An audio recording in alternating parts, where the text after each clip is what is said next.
Приватниот мобилен е еден од собранието кој поранешната министерка за култура Елизабета Канчевска-Милевска го користела речиси половина година, биле одземени при претресот во нејзиниот дом. Според информациите на телевизија 24, освен телефоните одземен бил и персоналниот компјутер на нејзиниот син.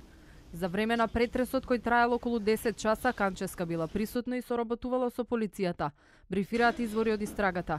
Информацијата за претресот ја потврди нејзиниот адвокат Сашо Дуковски. Претресот траеше повеќе часи и одземени беа 2 телефони и компјутер. За каква предистражна постапка станува збор, не можам да зборувам. Нашите извори од истрагата велат дека се работи за нова предистражна постапка поврзана со дело од 2016 година, но од СЈО и од полицијата не откриваат никакви детали воопшто за денешниот претрес. Освен во домот на Канчевска се претресувало и кај екс-генералниот секретар на владата Кирил Божиновски. Опозицијската ВМРО ДПМНЕ вели претресите биле апсурден упад и форма на политичко заплашување. На удар на киднапираното судство се само членови и симпатизери на ВМРО ДПМНЕ и искрени патриоти кои си ја сакаат државата. Сите незаконски постапки во иднина ќе бидат ревидирани, а секој што слепо извршувал политички наредби наместо да го почитува законот, ќе биде соодветно санкциониран.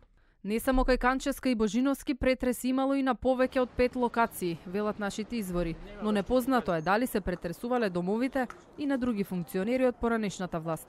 Инаку Божиновски е обвинет за изборни нерегуларности во случајот Титаник, а поранешната министерка во случајот тендери, според кој СЈО ја товари дека додека била на функција, наместила тендер од €1.000.000 за фирмата Бетонштип.